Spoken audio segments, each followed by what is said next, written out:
ఏమన్నా లోకేష్ గారు ఎక్కడికి వెళ్ళిపోయారండి బాబు? మీకోసం తెలుగు తమ్ముళ్ళు అల్లాడిపోతున్నారు. ఇలా చేస్తే ఎలాగండి బాబు? మీరు పబ్లిక్ ఫిగర్ అండి, అలా వెళ్ళిపోతే ఎలాగండి బాబు? అసలు ఏం జరిగిందండి? ఎందుకు మీరు అమెరికా వెళ్ళారు? ఇక్కడ అంతా దబిడి అయిపోతుందండి బాబు.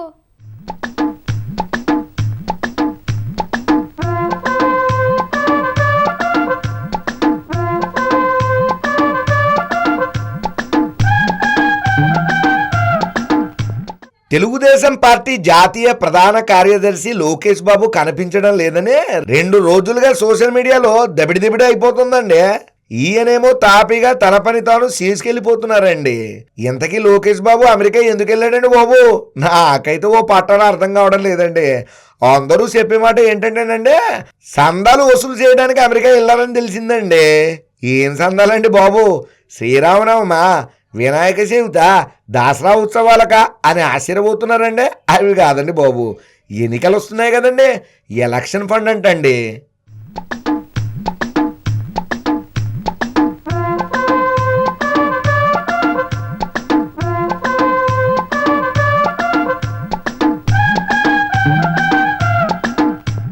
ఎలక్షన్ ఫండ్ కోసం అంత దూరం ఎందుకండి బాబు?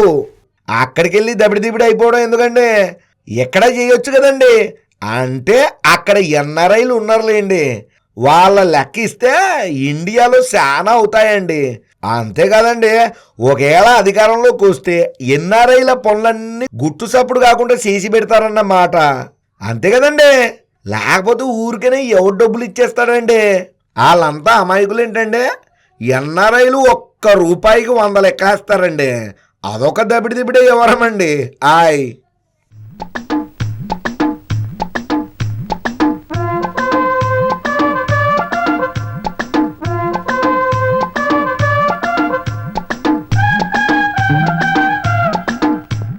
ఎంతకీ మరి అక్కడ లోకేష్ బాబుని పోలీసులు అరెస్టు చేయలేదా అని కొందరు, చేశారేమో తెలియడం లేదని కొందరు, చేస్తే ఎందుకు చేశారని ఇంకొందరు, అసలు పోలీసులు అరెస్టు చేసేంత తప్పు లోకేష్ బాబు ఏం చేశాడని కొందరు నెట్టింట వార్తలు అలచలు చేసేయండి.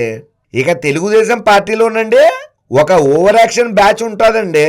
అబ్బో, వాళ్ళు పడే కంగారు చూడాలండి. ఒకవేళ ఎవరిలోనైనా యాక్షన్ కొంచెం తగ్గినా వీళ్ళు సీరియస్ అయిపోతారండి. అయినా ఇలా తెలుగు తమ్ముళ్ళ బాధితులు చాలా మంది ఉన్నారులేండి. వీళ్ళే చంద్రబాబు చుట్టూ చేరి 2019లో ముంచేశారని ఒక టాక్ కూడా ఉందండి. హాయ్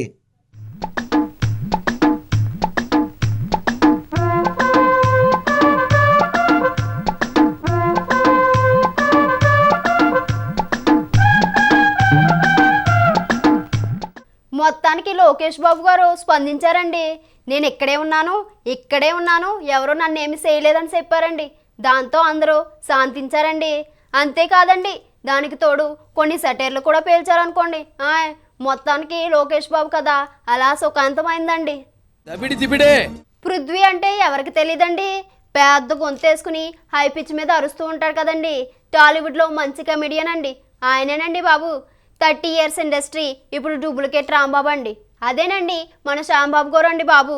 మరి ఆ పృథ్వీ గారు ఏటంటారని అంటేనండి, చంద్రబాబు పవన్ కళ్యాణ్ గారు వదిలిన బాణాన్ని నేనే అంటున్నారండి. మరి ఆ దబిడి ఏటో చూసేద్దాం పదండి.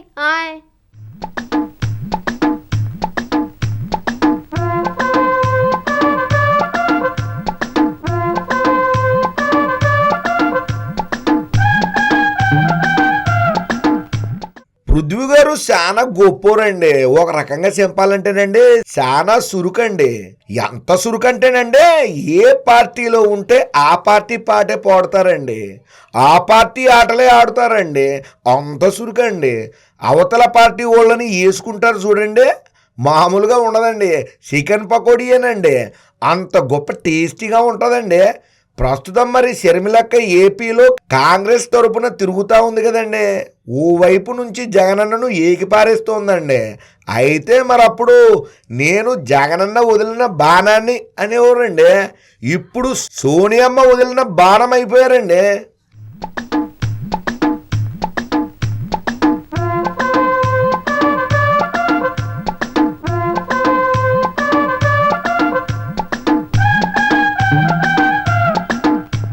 ఇప్పుడు ఇదే విషయం పైనండి మల్టీ స్టార్ కమెడియన్ పృథ్వీరాజు ఉరఫ్ శ్యాంబాబు సీన్ లోకి వచ్చారండి.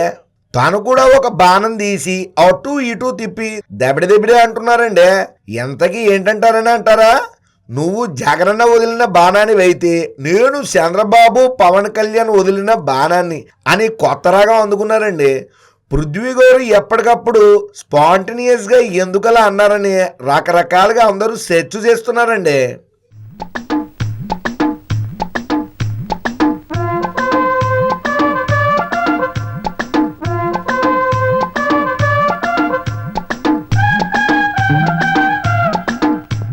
అందులో మర్మమ్మ రేటు లేదండి. ఒకప్పుడు జగనన్న వదిలిన బాణం ఇప్పుడు గురి తప్పి జగనన్న మీదకే తిరిగి వచ్చిందని ఎటకారంగా చెప్పడం అని కొందరు అంటున్నారండి. అది ఎటకారం కాదు, సెటేరిక్ గా చెప్పాడని కొందరు అంటున్నారండి. అయితే ఎవరేమనుకున్నా ఒక బాణాన్ని వదిలేసిన పృథ్వీ గారు, అదేనండి శ్యాంబాబు గారు పనిలో పనిగా తనకంత గొప్ప పేరు తెచ్చిన అంబటి రాంబాబు గారిని వేసుకున్నారండి. ఓ మంత్ర అయ్యుండే ఆ డాన్స్లేటి, ఆ స్టెప్పులేటి, ఆ పాటలేటి అని సరదాగా 4 మాటలేసి వెళ్ళిపోయారండి. హాయ్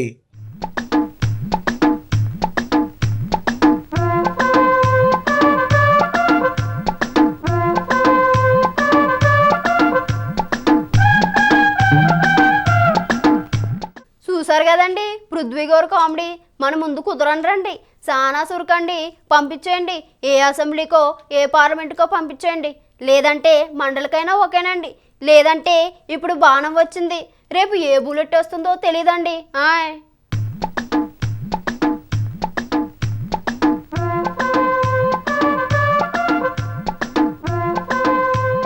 దబిడి దిబిడే